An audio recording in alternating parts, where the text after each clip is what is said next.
So Wadi Yahweh Bashim Yahushua, Bashim Rakah Kutash, Barakatham. Peace and blessings to the whole Filet, 144 and the rest of the 1/3. You know what I'm saying? All the Malakim. You know what I'm saying? Peace and blessings to all my apostles, elders, and bishops who rule well in GMS and the Malakim, Specklebird, Akwathim, Barakatah Yahweh, Barakatah Yahweh Shah, Barakatah Yahweh, Barakatah Yahweh Shah. Barakatah Yahweh, Barakatah Yahweh Shah, Barakatah Yahweh, Barakatah Yahweh Shah. That's right. Revelations 12 and 12. Therefore rejoice, ye heavens, and ye that dwell in them. Woe to the inhabitants of the earth and of the sea. Therefore rejoice, ye heavens, and ye that dwell in them. Okay? That's hopefully 144 and the rest of 1/3. That's right. Because this earth is a heaven also. Thought you knew. Woe to the inhabitants of the earth. That's the 2/3 and the rest of you heathen.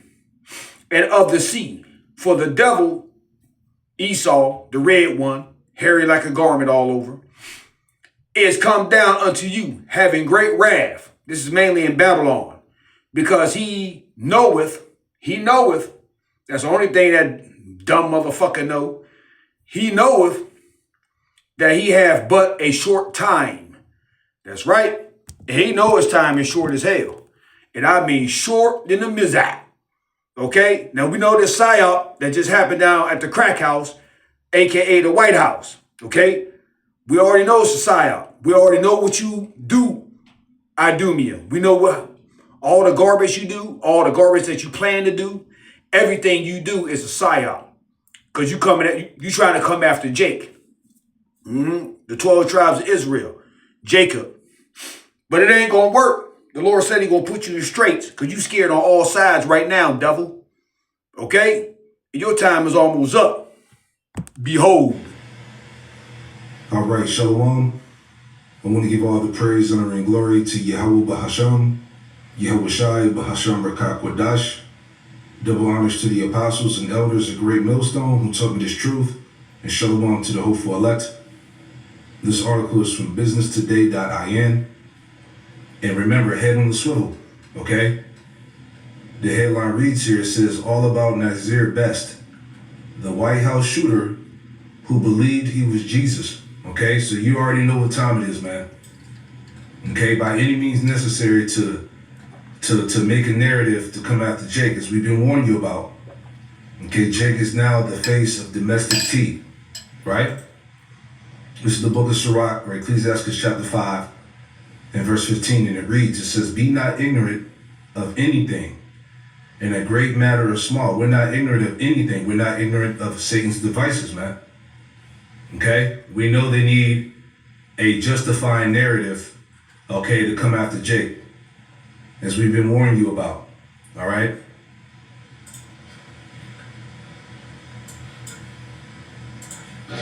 Now let's go to Madeline Rivera in Washington on the shooting outside the White House yesterday. Maddie, what can you tell us?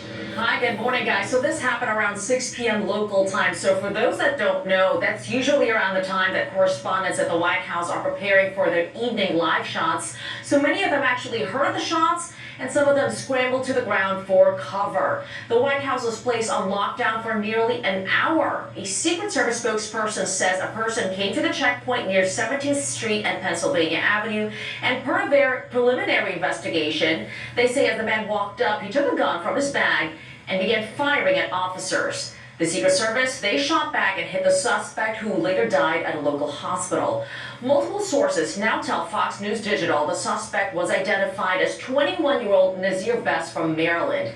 Best allegedly had multiple run-ins with the Secret Service and had a history of mental health issues. There you go. All right, just like we read in the headline. Okay? The shooter who believed he was Jesus. All right? So you know what Esau's trying to do. Right? Ephesians 5 and 15. See then ye walk circumspectly, not as fools, but as wise, redeeming the time because the days are evil. All right? A bunch of psyops, false flags are going out. Okay? Esau is setting up that perfect story. You know, that narrative. So again, keep your head on the swivel.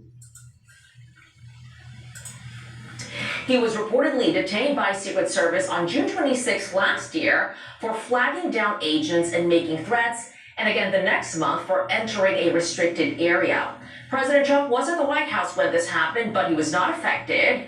The president later reacting on Truth Social saying this: "Thank you to our great Secret Service and law enforcement for the swift and professional action taken this evening against a gunman near the White House who had a violent history and possible obsession with our country's most cherished structure. The gunman is dead after an exchange of gunfire with Secret Service agents near the White House gates." This event is 1 month removed from the White House correspondents' dinner shooting and goes to show how important it is for all future presidents to get what will be the most safe and secure space of its kind ever built in Washington, D.C. The president there appearing to refer to the White House ballroom.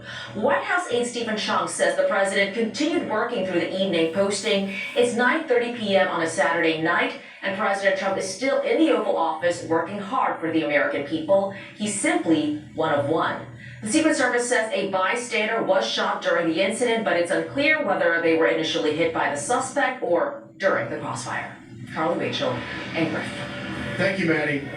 With that, let's bring in retired Secret Service agent Jeff James. Joins us now. Thank you for joining us this morning, Jeff. Based on what the information that we have right now, and there have been a number of run-ins. You notice it's called the Secret Service. Okay? Everything is secret with these devils. With this suspect over the past year and a half, do we think that the obsession of this shooter, this gunman, had to do with President Trump specifically, or just the presidency and the White House? Is there anything that gives us any indication about that? Nothing initially, but that'll be figured out. And in my career, I did 2 years as an intelligence specialist in our intelligence division. And we would see that. We would see people who were obsessed with the presidency, period, not just one person. That goes all the way back to John Hinckley. John Hinckley actually had plans to shoot President Ford before he eventually shot President Reagan. So it wouldn't be unusual to see an obsession with the White House and the presidency as a whole rather than one president. So, Jeff, let me ask you what you make of when we look at the actual location, which I believe is 17th in Pennsylvania, where the gunman was able to at least get to and fire off shots. What do you make of where this occurred, and does it call for even more hardened security around the White House by Secret Service? Well, the first thing I want to point out is that, the security measures work. This person didn't get inside the perimeter. He shot through the fence. The fence line from the north portico, you have about 70 yards to Pennsylvania Avenue, and then this was down on the corner. So you're a good couple hundred yards away from the White House itself by the time you get to 17th Street. We can't continue. If we try to move the cordon out any farther, at that point, we're starting to encompass businesses, which really lends itself to less security when you encompass a place where more people have to come and go.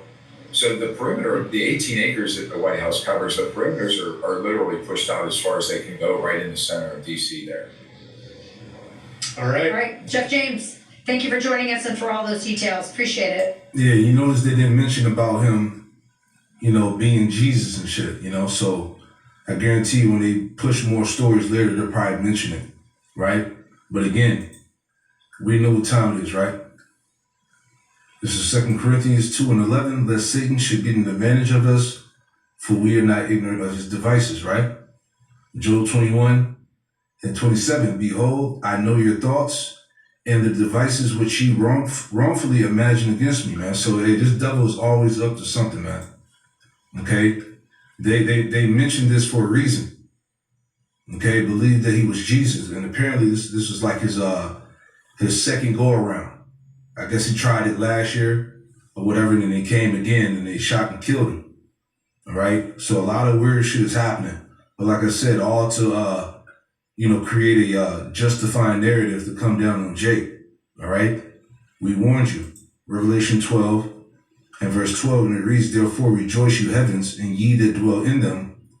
Woe to the inhabitants of the earth and of the sea, for the devil is come down unto you, having great wrath, because he knoweth that he have but a short time. So as we speak, these devils are hitting everybody with all types of polycrises and psyops, distractions, all right, confusion, all right, different things are happening week to week, all right, to keep the people unsettled, you know, to keep them in that state of confusion and not, you know, knowing not what to trust, you know. So it's all types of shit going on, man. But anyway, the point again is that, you know, we're not ignorant, man. Okay, be not ignorant of anything in a great matter or small. All right, so just putting it out there, man. The latest news, you know, another you know, false flag shooting. Right? Who knows if it was set up or not? All right, but they shot the guy, they killed him, and you know, just the madness continues. You know, Shalom. See, there you go. There you go. They shot the guy. There you go. See? So keep your head on 360 degree, okay? Stay circumspect. Watch everywhere you go. Watch everything this devil is doing. Understand everything he does is a psyop. Okay? Until the next one. Wall, a ball, a ball.